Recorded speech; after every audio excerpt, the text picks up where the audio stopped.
नमस्कार दोस्तों, स्वागत है आपका इस सीरीज़ में जिसको हम कहते हैं think straight. Think straight.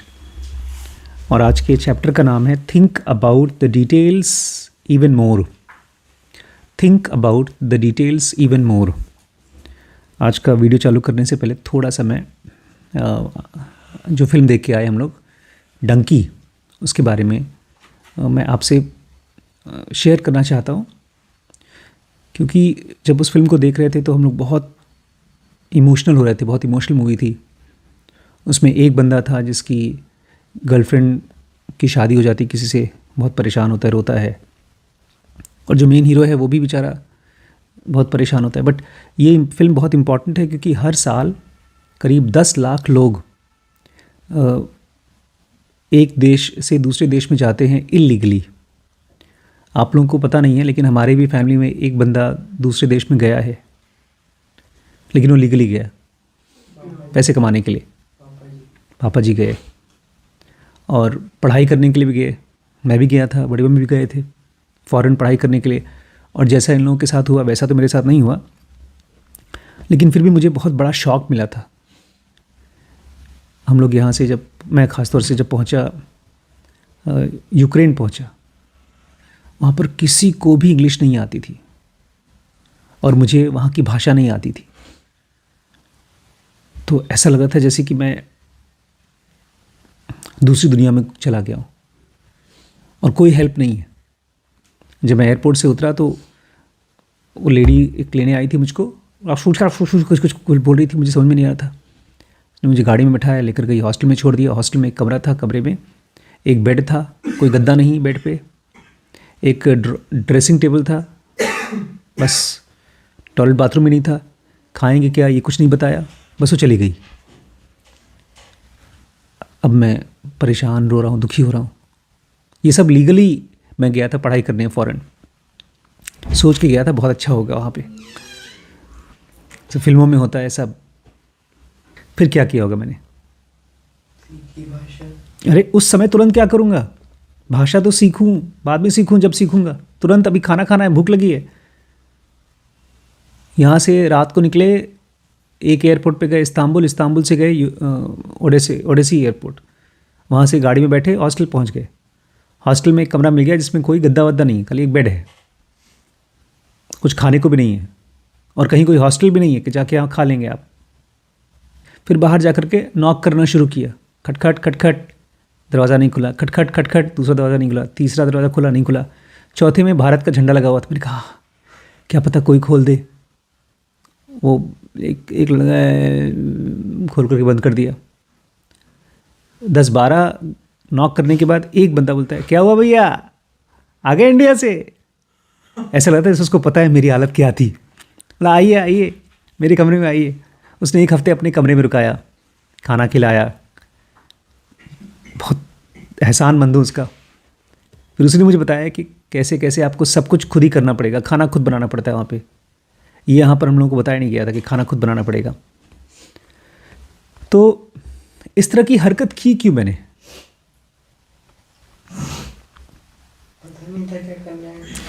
Emotions की वजह से। हम लोग जब दूसरों को देखते हैं, हम लोग जब भी किसी को भी देखते हैं, हमको लगता है कि जैसा हम सोचते हैं एक काल्पनिक खूबसूरत सी दुनिया वैसा होगा। जबकि वैभव तो गया अपनी पूरी मर्जी से बेंगलोर। वहाँ पर इनके लिए एक घर है, अमन है, खाना पीना बना के देता है। फिर भी इनको शौक लगा, बिकॉज जैसा आप सोचते हैं वैसा नहीं होता। आज की फिल्म से जितने भी लोग, ये फिल्म रियल है, हर साल 10 लाख लोग एक देश से दूसरे देश में चुपके से जाते हैं, लेकिन वो लोग क्या नहीं कर पाते? पहुंच नहीं पाते। क्या नहीं कर पाते? थिंक स्ट्रेट नहीं कर पाते। साफ साफ सोचना नहीं आता उनको। हमारा लाइफ जैसा अभी है वैसा तो कल भी होगा, जैसा यहाँ है वैसे तो कहीं और होगा। माइंड हमेशा हमेशा सोचता है कि नहीं यार कुछ मैजिकल हो जाएगा। जब उस बंदे की गर्लफ्रेंड जिसको वहाँ पर मार पड़ रही थी और पता चला कि उसकी गर्लफ्रेंड सुसाइड कर चुकी है, मर चुकी है, तो ये भी तुरंत डिप्रेशन में चला गया और इसने भी सुसाइड कर लिया। ये क्या नहीं कर पाया? थिंक स्ट्रेट नहीं कर पाया। हमारे माइंड में जब इमोशन का धक्का लगता है तब हम अपने ही माइंड के कुएं में गिर जाते हैं। और ऐसा नहीं है कि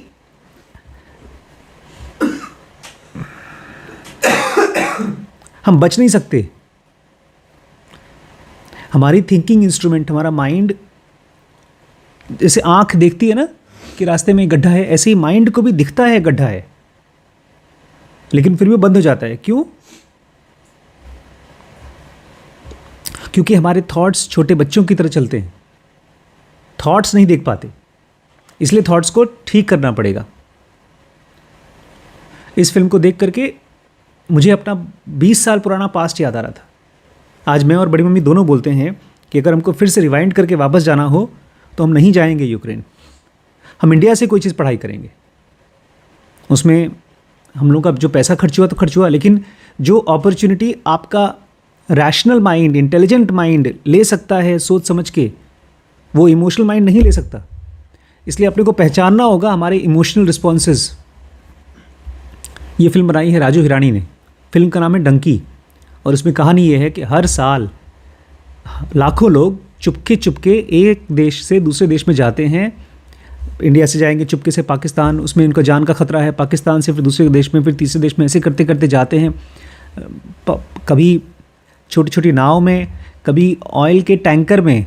ऑयल का टैंकर एक कमरा होता है बंद टीने का, चारों तरफ से बंद, खुलता भी नहीं है, उसी में लैट्रिन करो, उसी में बैठो। मतलब हम लोग इमेजिन नहीं कर सकते उनकी लाइफ कैसी होती है जो ट्रैवल करते हैं, और उसके बाद जब वहाँ पहुँचते हैं तो उनकी लाइफ और नर्क।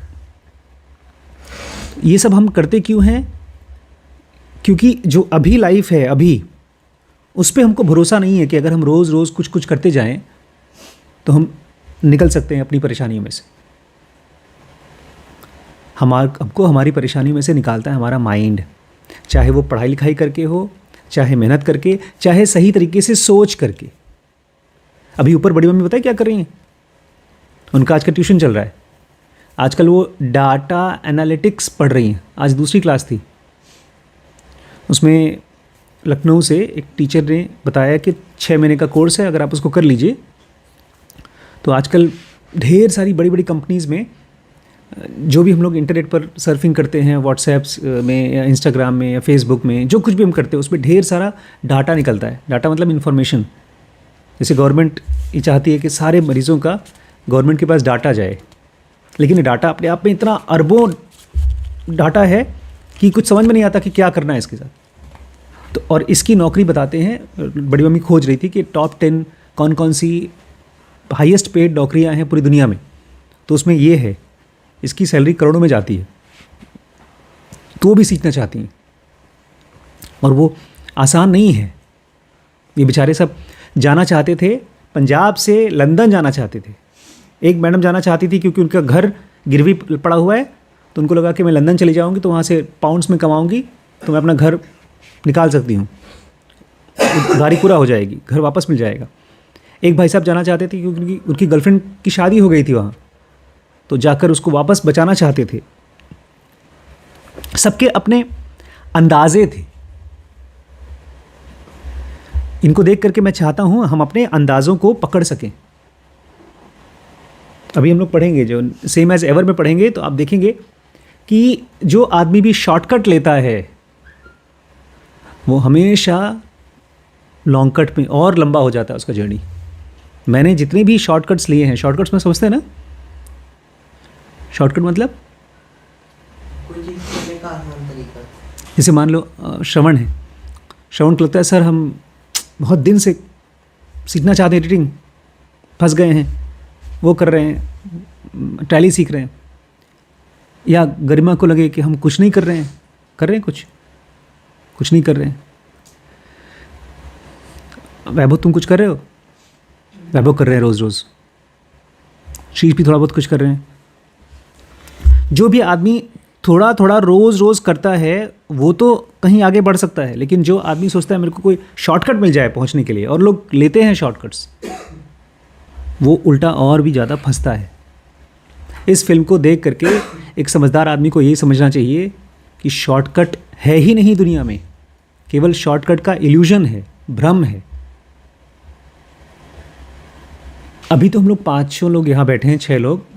इसी मोमेंट पे मैं कुछ लोगों को जानता हूँ, आप भी कुछ लोगों को जानते होंगे, जो बड़े बड़े ब्लंडरस, मतलब अजीब व गरीब नुकसान पाने वाले डिसीजंस ले रहे हैं, इसी समय ले रहे होंगे। कोई वाइफ अपने हस्बैंड से लड़ाई कर रही होगी कि मुझे और गहना चाहिए, कोई और सामान चाहिए, कोई महंगा फ़ोन चाहिए, और उसको पता है उसके पति के पास पैसा नहीं, फिर भी लड़ाई कर रही होगी, और उसका डिवोर्स होने वाला होगा या तो सुसाइड होगा उसके घर में, इसी समय हो रहा होगा। और क्यों हो रहा होगा? क्योंकि उसको साफ साफ सोचना नहीं आता, और साफ साफ कोई सोचना सिखाता नहीं। हमको पता ही नहीं है कि सोचना भी गणित की तरह है। 2 दूनी, तुमको ही पता है 4, 6 चौके 24, तुमको 6 का भी पहाड़ आता है। 9 पंजे 45, वेरी गुड, तुमको 9 तक का पहाड़ आता है। मैं वैभव को पूछ लूँ 9 7 जा, वैभव को नहीं पता। 6 8 जा, और 8 छक 48। ये सब आप लोगों को थिंक स्ट्रेट कराया गया है, सिखाया गया है। ऐसे ही जो हम लोग यहाँ पढ़ रहे हैं वो थिंक स्ट्रेट है। एक चीज़ वहाँ से बीच में कहीं रुको ही मत। 8 चौक 32, सीधे आप बीच में रुके ही नहीं। 21 22 23 24 पर सीधे 32 पे रुक गए। और ये बेचारे सोच रहे थे नहीं 8 चौक 21 भी हो सकता है, 22 भी हो सकता है, अगर मैं लिख दूँ 22 तो क्या पता सही हो जाए। एक बड़ा अजीब वीडियो आया आज। एग्ज़ाम से पहले एक बच्चा तैयारी करा एग्ज़ाम की। एक रबड़ लिया, सफ़ेद रंग का रबड़, उसको बीच में से काटा नाप करके, एकदम क्यूब शेप में। क्यूब समझते हैं? एकदम चारों 6 साइड होते हैं, तो 6 साइड एकदम ऐसे काटा कि ये 6 साइड बराबर एकदम हुआ। हाँ, और उसके बाद उसने जब उसको कटा हुआ पीस निकाला तो उसमें 1 पे लिखा 1, 2 पे लिखा 2, 6 लिख दिया, और उसके बाद एग्ज़ाम में पहुंचा। हाँ, पहले वाले का आंसर 1, दूसरे का आंसर 3, तीसरे का आंसर 5। हाँ, आप देखिए ना, हम लोगों को लगता होगा शायद हम ऐसा नहीं करेंगे, लेकिन उसके पास भी वही ब्रेन है, जैसे हमारे पास भी वही नाक है, वैभव के पास भी वही नाक है। अगर उसको ज़ुकाम हो सकता है तो मुझे भी हो सकता है। फिल्मों में हमेशा दिखाया जाता है कि आपको अगर गुटखा खाएंगे तो कैंसर हो सकता है, बड़ा गंदा गंदा दिखाते हैं, लेकिन हमको लगता है कि हमको नहीं होगा, क्योंकि उसमें हमको क्या नहीं आता? थिंक स्ट्रेट नहीं आता। तुम खाते हो ना, कभी कभी खाते हो ना?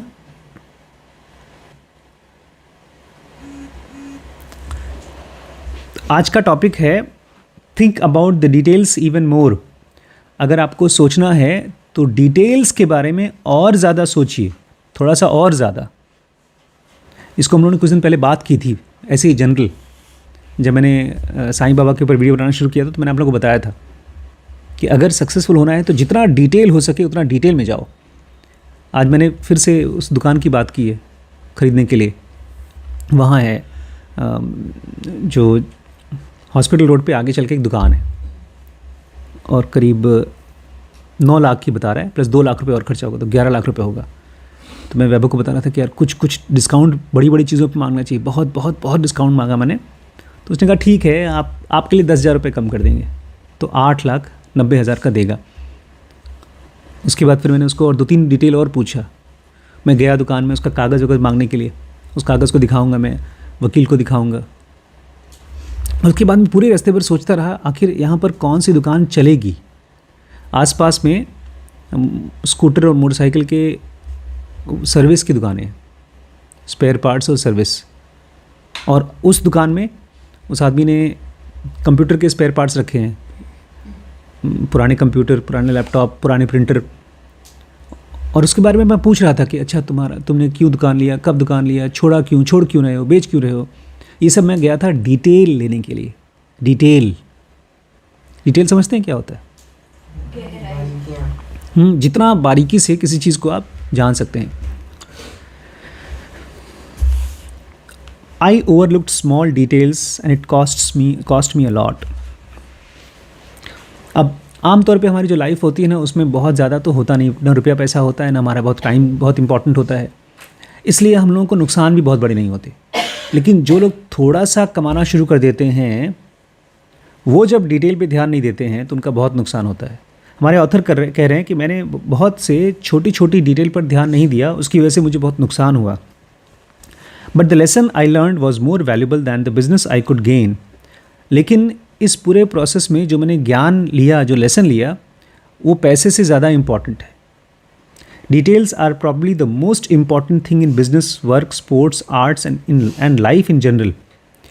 डिटेल कहते हैं मेरे हिसाब से सबसे ज़्यादा इम्पॉर्टेंट है बिजनेस में, काम में, अगर आप खेल कूद रहे हैं उसमें, या तो पूरी ज़िंदगी में डिटेल सबसे ज़्यादा इम्पॉर्टेंट है। The devil is in the detail, कहते हैं राक्षस होता है डिटेल में, मतलब सबसे बड़ी बड़ी गलतियां होती हैं डिटेल में। It's one of my favourite platitudes, ये कहावत है। द डेविल मतलब राक्षस, भूत प्रेत, डिटेल में होता है। But I never followed the advice in the past. ये चीज़ मुझे पहले से पता थी कि डिटेल पे ध्यान देना चाहिए, लेकिन मैं कभी इसको मानता नहीं था। I always try to hurry everything. The main reason was my impatience. और मैं क्यों नहीं मानता था, एक वजह थी खाली। कौन सी? किस लिए मैं डिटेल पे ध्यान नहीं देता था? सब चीज के बारे में चिंता करता था। इम्पेशेंस, जल्दबाजी। जैसे बेचारा श्रवण गया कल सब्जी लाने, दीदी ने जो लिख के दे दिया, सब्जी लेकर आ गया। दीदी ने भी जो सब्जी बना के दे दिया। उसके बाद इसको भी डांट पड़ी, मुझे भी डांट पड़ी, पूजा को भी डांट पड़ी। पूजा ने सब्जी बनाई सुबह सुबह, उसको पता है यहाँ पर डिटेल में कि सब्जी में मिर्च नहीं पड़ती, बेचारे ने गलती से डाल दिया। खैर, ये तो छोटी छोटी चीज़ें हैं। तो हम में से ज़्यादातर लोग डिटेल पे ध्यान क्यों नहीं देते हैं? इम्पेशेंस की वजह से, धीरज की कमी की वजह से। I always try to hurry everything. Send emails, making calls, writing reports, assignments, essay, you name. I thought that it mattered that I got the work done. बोलते कोई भी काम हो, चाहे किसी को ईमेल भेजना हो, या किसी को फ़ोन करना हो, कोई रिपोर्ट बनानी हो, या किसी का असाइनमेंट तैयार करना हो कंपनी का, या कोई स्कूल में ऐसे लिखना हो, और मैं भी करता था ये चीज़। मुझे लगता था बस कंप्लीट कर लो, अच्छा करो कि ख़राब करो इससे फ़र्क नहीं पड़ता, कंप्लीट कर लो। But I was wrong, because things often seem easy from the outside until you start doing them. लेकिन मैं गलत था, क्योंकि चीज़ें आसान लगती हैं बाहर से, जब तक तुम उनको शुरू नहीं करते। अभी मैं दुकान के बारे में सोच रहा हूँ ना, तो मैं सोच रहा हूँ कौन सी दुकान चलेगी। वैसे तो सोच लिया मिठाई की दुकान खोलेंगे, हेल्दी मिठाई की दुकान खोलेंगे, लेकिन जब डिटेल पे ध्यान दो तो ये समझ में नहीं आता कहाँ से शुरू करेंगे, उसमें खर्चा कितना होगा, वो चलेगा भी कि नहीं चलेगा। अभी उससे बात की तो पता चला जब दुकान लेंगे ना, इसको खरीदेंगे, 11-12 लाख खर्च हो जाएगा, उसके बाद उस पर किराया पड़ेगा हर महीने।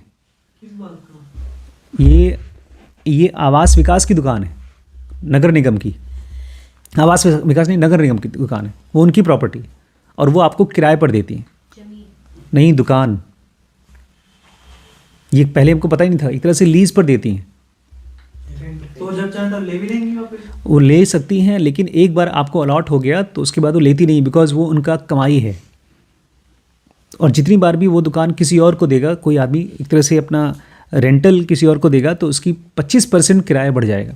तो इस दुकान को तुरंत लेने के बाद मुझे 2500 रुपये, 2500 रुपये महीना देते रहना पड़ेगा, इररिस्पेक्टिव कि मेरे पास कुछ बिजनेस हो चाहे ना हो।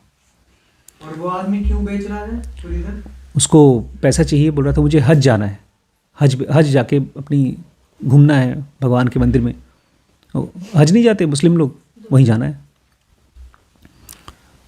तो ये चीज़ मुझे पहले किसी ने बताई थी कि किराया पड़ेगा। और फिर अभी भी मुझे ये नहीं समझ में आ रहा है कि आखिर उस दुकान का करूँगा क्या। तो जब तक आप किसी चीज़ को शुरू नहीं करते हैं तभी तक आपको लगता है कि आसान है, जब शुरू कर देते हैं तब आपको मालूम पड़ता है बहुत मुश्किल है। This book took me 15 months to write. ये पतली सी किताब है जो हम लोग पढ़ रहे हैं। इस किताब को लिखने में 15 महीने लग गए, 1.5 साल ऑलमोस्ट, 1.5 साल से थोड़ा कम। I spent countless hours researching the topics. बोलते मैंने घंटों घंटों बिताए टॉपिक्स खोजते समय। I also spent hours in writing, editing, cutting, writing more and editing again. मैंने इसमें लिखा, एडिट किया, फिर कट किया, फिर से लिखा और लिखा, फिर एडिट किया, बार बार किया, एंड देन अगेन, और फिर से किया। I also change the title 3 times। इस किताब का नाम मैंने 3 बार बदला। And the sub title even more than that. और इसका जो सब टाइटल था, मतलब नाम के अंदर जो नाम लिखा जाता है, उसको तो और बार बार बदला। My first title was the art of practicality. पहला जो मैंने इसका नाम रखा था किताब का, उसका नाम था द आर्ट ऑफ प्रैक्टिकलिटी, कि कैसे आप प्रैक्टिकल हो सकें। फिलहाल किताब का नाम क्या है? थिंक स्ट्रेट, लेकिन पहला नाम था art of practicality. I initially liked it and a lot because it sounded familiar. बोलते हैं शुरू में मुझे अच्छा लगा ये नाम, art of practicality, but as I started writing the book about thinking I also it applied the method to my own book. लेकिन धीमे धीमे मैंने देखा, जब इसके ऊपर अपनी दिमाग लगाया, थिंकिंग लगाया, और जो भी इस किताब में लिखा गया है मैंने उसको अपनी लाइफ में अप्लाई किया। So I thought what does the art of even mean. तो मैंने सोचा यार आर्ट ऑफ बोल रहा हूँ, ये आर्ट ऑफ का मतलब क्या है? I don't have any good answer. तो मैं अपने ही टाइटल के बारे में जो मैंने सोच रखा था उसका कुछ अच्छा आंसर नहीं मिला। I took that as a sign that I needed to change the title. तो जब मुझे खुद ही अपनी किताब का नाम समझ में नहीं आ रहा है, द आर्ट ऑफ, तो मुझे लगा चलो उसका नाम बदलते हैं। यू नो व्हाट्स फनी, और आपको पता है इसमें हंसने वाली बात क्या है? My second title was the power of pragmatic thinking. दूसरा जो मैंने नाम सोचा था इस किताब का वो था पावर ऑफ प्रैग्मेटिक थिंकिंग, ताकत सही तरीके से सोच पाने की। लाइक अ जीनियस, जैसे कि कोई आदमी बहुत समझदार हो, जीनियस हो।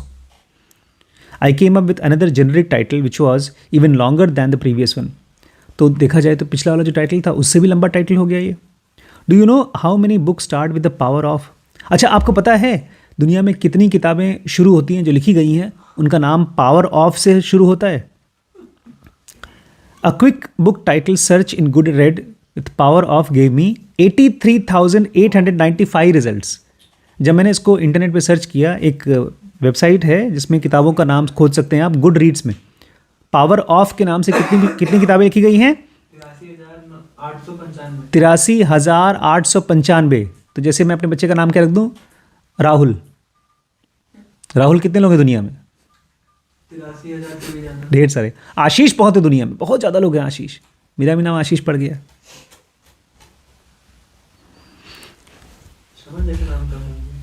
श्रवण कुमार, अपने माँ बाप को उठा के ले गया था घुमाने।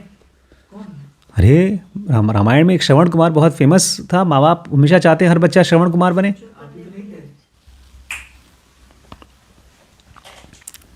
One of the things I have learned about writing books is that you must stand out somehow. बोलते हैं किताब लिखने के बारे में मुझे एक चीज़ समझ में आई है कि तुम्हारी किताब दूसरों से अलग दिखाई देनी चाहिए, स्टैंड आउट करनी चाहिए। No one cares about a better book on thinking. और किसी को भी थिंकिंग के बारे में किताबों में इंटरेस्ट नहीं होता। थिंकिंग के ऊपर बहुत किताबें हैं। Instead it's likely that you picked up this book because you expected something different. तो आपने अगर ये किताब उठाई है, पढ़ रहे हैं, इसका मतलब यह है कि आपको लगा इसमें कुछ अलग होगा, तभी तो उठाई। But with the previous titles that I had drafted I knew no one would think it would be different. लेकिन पिछला वाला टाइटल क्या था? पहला था आर्ट ऑफ प्रैक्टिकलिटी, उसके बाद पावर ऑफ प्रैग्मेटिक थिंकिंग। जब उस किताब का नाम ऐसे देखो तो लगता है ये किताब कोई नई चीज़ नहीं होगी, इसमें वही सब पुरानी बातें होंगी। 2 weeks before I published Think Straight, I started promoting it on my site and social media. जब मैं इस किताब को पब्लिश कर रहा था 2 हफ्ते पहले मैंने इसका नाम थिंक स्ट्रेट जब लिखा था, मैंने इसको प्रमोट करना शुरू किया इंटरनेट पर, वेबसाइट पे, सोशल मीडिया पे। And quickly my readers became excited. और जितने भी मेरे रीडर्स हैं, पढ़ने वाले हैं, उनको बड़ी खुशी हुई इस नाम को देखकर। Soon emails like these came pouring in. लोगों ने मुझे ईमेल करना शुरू कर दिया मुझे मेल आया, I can't wait for the book, well done. लोग कहने लगे, अरे कब आ रही तुम्हारी किताब, I am so excited to read your new book. अरे तुम्हारी नई किताब को पढ़ने के लिए मैं कितना उतावला हो रहा हूँ। What a determined person you are, I look forward to think straight. बोलते हैं, अरे यार तुम देख पा रहे हो, तुम सोच पा रहे हो साफ साफ, मैं भी सोचना चाहता हूँ साफ साफ, मुझे चाहिए बुक थिंक स्ट्रेट जिसमें साफ साफ सोचना सिखाया गया है। इस तरह के ईमेल आ रहे थे। आई लव माई रीडर्स, तो मैं अपने रीडर्स को बहुत पसंद करता हूँ। That's why I put a lot of time to get title right. इसीलिए मैं अपनी किताब का टाइटल देने के लिए क्या करता हूँ, बहुत टाइम देता हूँ, बहुत जल्दबाजी नहीं करता हूँ। At that time no one had read the book, उस समय तक किसी ने मेरी किताब नहीं पढ़ी थी, but based on the title readers were already excited. लेकिन केवल किताब के नाम से वो लोग ऑलरेडी एक्साइटेड थे, बहुत उत्सुक थे। एंड दैट वॉज माई गोल, और मैं यही चाहता था कि लोग मेरी किताब का नाम सुनते ही अचानक से एक्साइटेड हो जाएं। To every one who emailed me before the launch, I hope it I delivered. तो जिन्होंने भी मुझे इस किताब को पढ़ने से पहले ही ईमेल किया, मुझे उम्मीद है कि जो आप चाहते थे मैंने वही दिया आपको। Thinking about detail is nothing more than doing you job. Thinking about detail is nothing more than doing your job. जब आप डिटेल के बारे में सोच रहे हैं, किसी भी चीज़ के बारे में डिटेल में सोच रहे हैं, तो आप अपना काम ही कर रहे हैं। ये मत सोचिएगा कि एक्स्ट्रा काम कर रहा हूँ, फालतू का मेहनत करवाया जा रहा है, ये मत सोचिएगा। If you are a writer, your job is to write the best book you possibly can. अगर आप एक लेखक हैं तो आपका काम है दुनिया में सबसे अच्छी किताब लिखनी है जो आप लिख सकते हैं।